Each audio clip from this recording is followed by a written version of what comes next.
Now, in the world of Formula One, how often have we seen a driver making a mistake and a commentator calling them out and saying, well, maybe they've woken up on the wrong side of the bed? Well, today we're on the Inside Line F1 podcast and Pitch the Podium. We're going to be talking to someone who's trying to change that completely and trying to work on the element of sleep fitness and trying to understand how exactly that can work. And well, the products that they've come up are simply fantastic. They've tied up with Mercedes, and you ought to know more about them. So, without any further ado, let's actually begin. Hey folks, welcome back in. My name is Soumil. I'm the host of The Driving Force on Disney Plus Hotstar, joined by Kunal Shah, the former marketing head of the Force India F1 team. And Kunal, leading up to this particular episode, I was so excited because when trying to understand what exactly your guest does and what exactly their products do, I was just so mesmerized because, frankly, when you come to think of it, it can have such a big impact, but we never really talk about it at such a scale. Yes, Somal, thank you very much. We never really get to talk about how important sleep is in day-to-day life, let alone how important sleep is when it comes to being a Formula One team member, right? So I actually have, a fantastic guest on the show. His name is Matteo. He's the co-founder and CEO of 8 Sleep. They're a sleep fitness company based in America, and they are partners with the Mercedes Formula One team. So, Matteo, thank you very much for making time. We're so excited to hear more about you and your products. And first and foremost, how well have you slept tonight? Thank you guys for having me. Super excited to be here. And I slept actually pretty well last night, which is pretty good. I'm traveling, so I'm not sleeping on my product. And usually when I'm not sleeping on it, the quality is not the same, but it was still decent enough. No, that's a lot of fun. But what's really getting me so excited is the fact that, as Kunal mentioned, it's such an important fact to sleep in the world of Formula One. And when you think about it, right, Formula One team members are always traveling at all times. And with your products, it apparently kind of helps them out quite a fair bit. So it just baffles me. Is that kind of the reverse of what we normally see in the world of F1, where the technology on the track is normally brought to the road cars and to the world of consumers, but now it's the other way around? So how does that actually work out, and how do the pod pro covers actually end up working in the first place? Yeah, it's true. Is a really good analogy and reference. It's probably one of the first times that the technology developed outside Formula One is going to F1 to help them perform better, which is pretty unique. But that is what is happening, right? And is applying not just to F1, but to all athletes or to any top performer. But specifically here, we started working with Mercedes F1, and we want to power the sleep of their team. And is the tech kind of F1 inspired in a way? Because when you come to think of it, the complexity of it seems much like that. Yeah, absolutely. I mean, when you think about the engineering and all the technology that is behind our product, I would say that F1 is probably the closest proxy to what we do, right? So there is a lot of hardware, there is a lot of engineering, there is a lot of other components that have been specifically designed to maximize the performance of our product. And so actually some of our engineers, they come from F1. So we had a guy who used to work in F1. We have a guy who worked at Ferrari and Porsche. And a bunch of our people are super Formula One fans, including myself. Aha. Now, I want to stay on this for a second. So how did the process of just coming up with the pod pro covers come about? Because it's not the most direct correlation, isn't it? Because, of course, engineering is one common background, but designing race cars and then coming up to beds, that's a big shift. So how did you guys actually end up working on it? Because the whole process seems so fascinating in the first place. Yeah, and it was not easy at the beginning. So I came up with the idea because I have always been an athlete and I always wanted to recover faster and maximize my sleep performance. And so a couple of years ago, I started looking at how I was spending a third of my life. And I said, why Elon Musk is taking me to Mars, but I still spend a third of my life on a piece of dumb foam? Why there is no technology in a third of my life, right? It's going to be 30 years of my life invested on a bed. And there is no technology there enhancing my sleep performance. And so that is when we came up with the idea, my co-founders and and we started building the first prototype in a garage. That sounds so much of fun. But what sport did you used to play, Matteo? And just how important did you find sleep to be in your recovery? And how did it kind of drive you to make all the products that you have made? Yeah, the main sport was tennis. So when I was a teenager, I was playing tennis tournaments. But then I have also done ski races and I race with cars. I still race with cars today. I Aha. race in go-karts. I did a couple of international races. Then I did a little bit of Formula 3, just a couple of races. I did European hill climbing, Italian hill climbing, and the 12 hours of Abu Dhabi. Hang on a moment. What haven't you done, Matteo? That's the question I I should have know, asked in the man. first place. My wife always says if you were not building a sleep and you had a magic stick, the only other thing you would like to be is a Formula One driver. So just to give you a sense of how much I like it.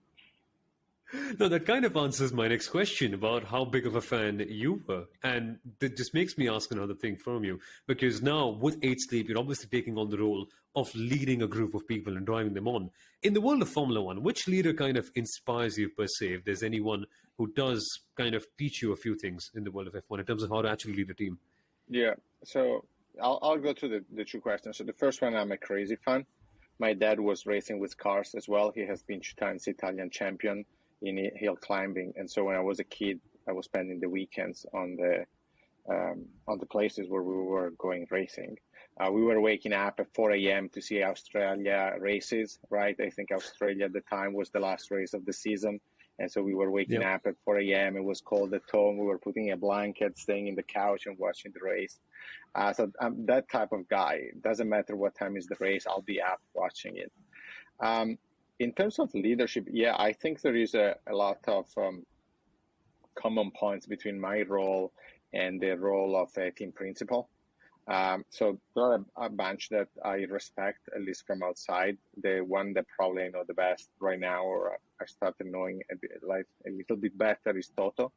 But in general, from outside, I always like Toto Wolff a lot. I think he has always been a great leader, able to push the team to the next level. I think probably he's the most successful team principal in history because they won 8 titles. I don't think Jean Todt did 8 titles. I think he stopped at probably 6 or 7.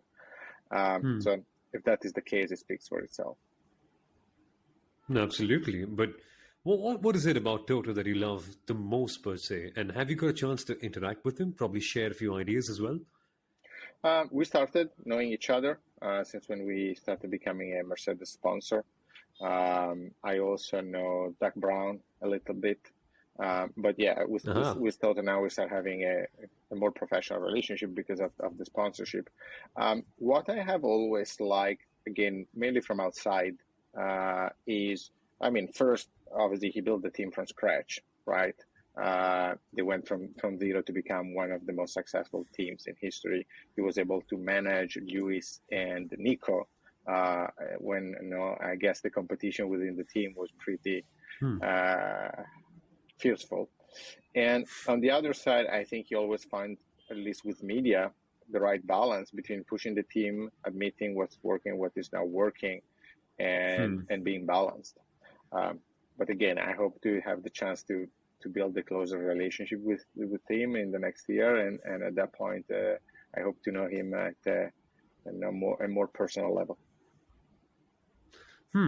Now, about Toto, right? It's, as you mentioned, he's so balanced at those elements and trying to map out and trying to see what's the long run, the best thing that they can do for the team. Now, it kind of fits in for you guys as well because strategy is just such a major aspect of also constructing a business like yours. And only recently in the world of Formula One at Monaco, we've seen how important that can be in a race with Ferrari, of course, making their major errors. But what learnings can you sort of derive in your role from the world of Formula One in terms of strategy? Yeah, and a couple of different things. So first, in F1, like in our business, is all about people. First, before even getting into strategy, right? It's all about people, attracting the best engineers. These are the 10Xers of the company. Second, in both worlds, you need to be very reactive. Mike Tyson says everyone has a plan until they get punched in the face. And the same thing happens in startups and in Formula One. And you have seen the last race in Monaco, how things changed immediately, right? And that applies to strategy. And then strategy in general. I mean, again, you need to be able to immediately adjust because your plans can change. You can have different type of information. In their case, the weather can change, but for us, the market conditions can change. We could raise more money, or there could be a recession, or a product is working better than expected, or we have a new idea. And so you need to have a North Star of where you want to go. For them is winning the title. For us is, keep building the business at a certain rate of growth. But in how you get there, that is where you need to be extremely agile. Now, I can imagine it being so tricky at the start, right? And this is, I think, probably the best test of your product per se. Were you able to sleep very well when the business was going extremely tough? Because if you were, that kind of is like the ultimate advertisement, isn't it? I was still able to sleep reasonably well. Obviously, we had some tough days, and at that point, my mind was racing. And it was slightly harder to fall asleep. But other than that, I sleep quite a lot and reasonably well. Matteo, it makes me ask another question, right? Now that you've entered sort of the world of Formula One with Mercedes and your partnership with them, firstly, why Formula One specifically? We know that the tech can help out, but there are other sports as well. So why did you particularly look at Formula One in the first place? And then why Mercedes? Couple of different reasons. So I think the first one is a general principle. Always double down on your strength. Meaning, for me, Formula One is a way closer sport than NFL or NBA. I grew up in Europe. I know everything about Formula One. We could talk about, sometimes I see replicas of the first win of Michael Schumacher in Barcelona 96 with the Ferrari, and I just see a picture and I know it's that race, right? It's hard to beat me and knowledge in Formula One. Well, instead, if I tried to do the same thing in NFL, I wouldn't know anything. Second, it's a global sport, and we're becoming a global business. We just launched UK, Canada, Europe, and Australia, right? And so that is a perfect fit. Third, Formula One is all about building the best engineering, right? The best products is all about technology. It's about performance. And so it's the perfect match of the man and the machine, which is the same thing that happens for us, right? There is a machine that is enhancing human performance at night. So we are doing the same thing, just at a different time of the day. And so if you merge a passion, global exposure, and the man and the machine, it makes so much sense. The reason why Mercedes is because I think Mercedes is a brand that is premium, but is not luxury, which is exactly what we are, right? We are not a luxury brand like Ferrari could be, but we're still premium. And so they were the perfect partners since from the beginning. Then you added that they won 8 titles and we are 8th sleep, and then Lewis is fighting for the 8th title and we are 8th sleep, and then everything makes sense. No, you're so right. I was initially wondering about exactly that because I thought the name was actually a play on Mercedes' 8th title as well, but it's worked out so wonderfully. And with Mercedes as well, I just want to know more about how exactly your technology has helped Mercedes because, I mean, when you come to think of it, it seems so logical. Formula One teams and drivers and also the staff and crew, they're traveling for so much of the entire year. And to have the products like you do, I mean, it really must enhance their performance. But have the team reported any significant benefits and gains back to you since the partnership has begun? Yeah, I was talking even with George last weekend. He's sleeping on the product he likes. He's using also other wearables, and all the other wearables has shown an improvement in his recovery and HR. And so now there are a lot of performance coaches in F1 that are talking to us because a lot of Formula One drivers are adopting the product. So you will see a lot of them sleeping on the 8th sleep soon, or they are already doing it. Which one others? I mean, I can imagine the benefits being so much. But with George and with Mercedes, I suppose you might need the carbon pillow a little bit more, right? Because then you need something to comfort you after such a bad season. And I want to know your thoughts on how things are going for them. Because it must be really hard to see a team that you're partnering up with just unfortunately end up in the situation that they are in. But how confident are you of them getting back to where they used to be in the past? I mean, look, so first of all, George is the only driver who finished in the first 5 position since the beginning of the season. Obviously, they didn't win yet, if you look at the pace in Barcelona, I mean, it was a really good pace, probably T3. So the third part of the track was where they were struggling the most, which was the slowest. And so it explains Monaco. But Lewis went from last to really fourth until when he gave up the position to Carlos without a safety car. So the race pace in Barcelona was incredibly good. I know they are working on their purposing. And so I hope they are coming back.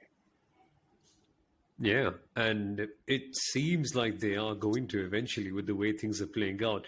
And I just have such a big curiosity now about your interest in Formula One in the first place, Matteo, because now that you've mentioned how deeply you follow the sport, it just kind of wants me, I kind of want to know more on how you started out in the first place. Just how did you get to know it? And did you actually, I mean, what was the experience like of attending a race for the first time?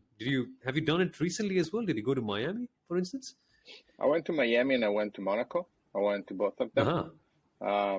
It was really unique, even because obviously now, obviously as a sponsor, you have unique access, right? So I met the drivers, I met Toto, I went in the garage, I touched the seat of Lewis, I touched the steering wheel. They explained me all the technical details. I saw the power unit on the screen of Lewis while Lewis was racing. I mean, you see incredible things that if you're passionate is insane to see what happens there.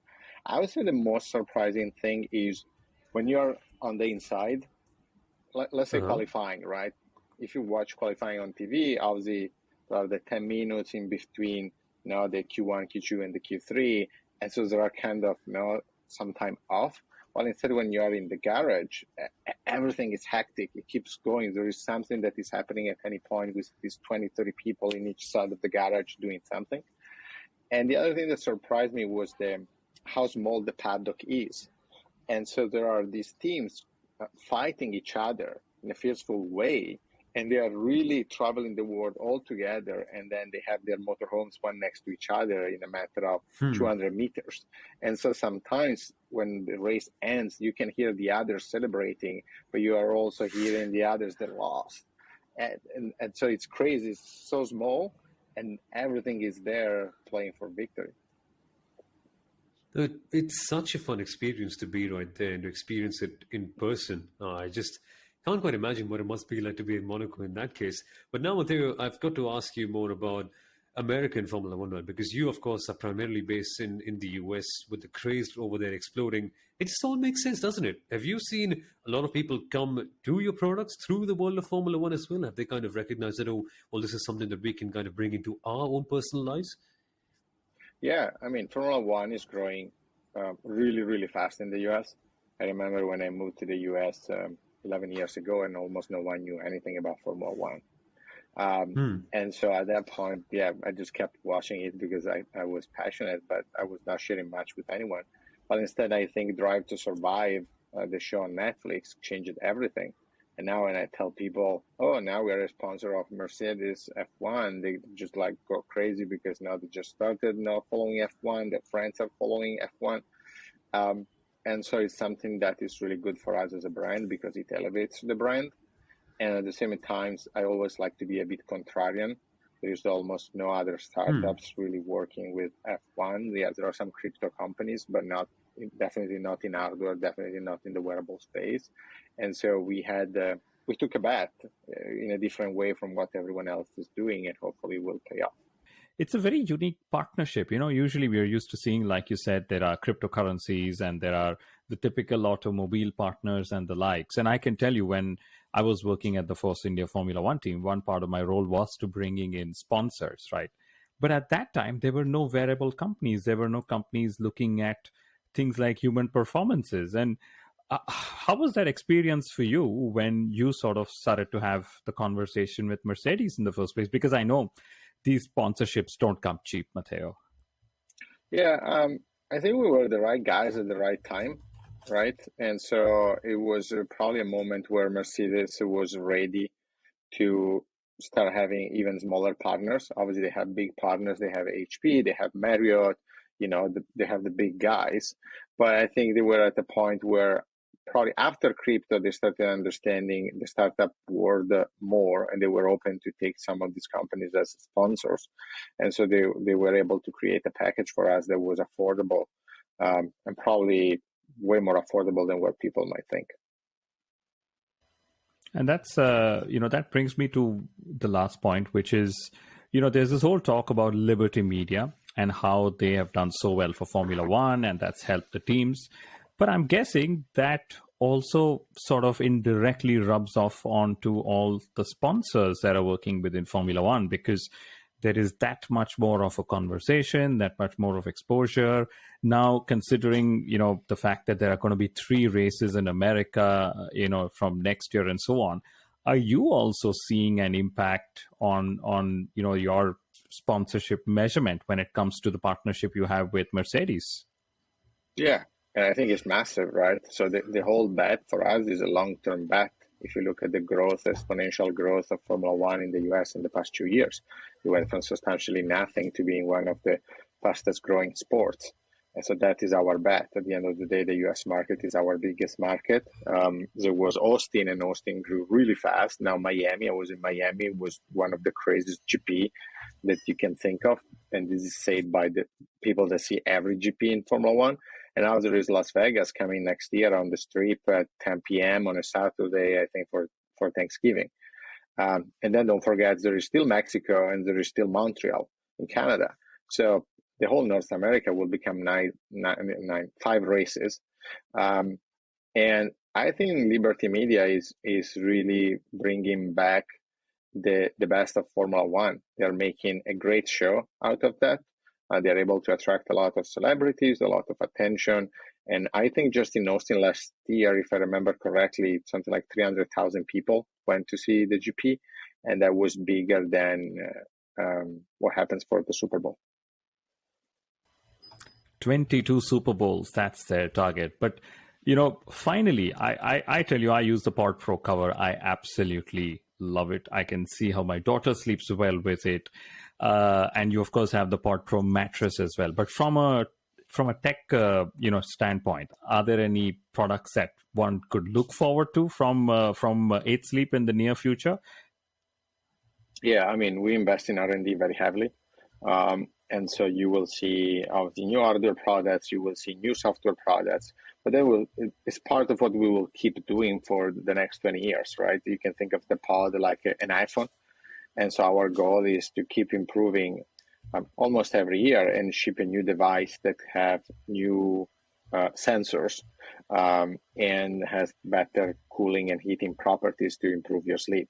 At the end of the day, our core technology is the ability to heat and cool you at night to help you get more deep sleep and better sleep in general. Our customers, they report 37% better sleep on average, 10% more deep sleep, 20% less toss and turns, and they fall asleep 20% faster. And so instead of taking a sleep medication, you just use our product. It's something completely healthy that you can use every single night and you will get better sleep. Matteo, that sounds fantastic. I can vouch for the quality of sleep that I get. And I like that, I like the comparison you made, that instead of taking sleep medication, you'd rather use a product like this, which it's probably better just popping those pills inside you. But thank you so much. It's so lovely to have had this perspective. When I first got to know there's a sleep fitness company, I said, I have to know more. So thank you for sharing all you did, Matteo. It's great. It's even greater that you're a big Formula One fan. You've driven, racing cars yourself. And, we'd love to have you just talking Formula One at some later point in the season. I will love that. I like to do 2 things. I like my job and I like Formula One. Those are the 2 things I spend my time on. Perfect, Matteo. Thank you once again. Have a lovely season ahead. It's going to be an interesting one. I think Mercedes' recovery is going to be the central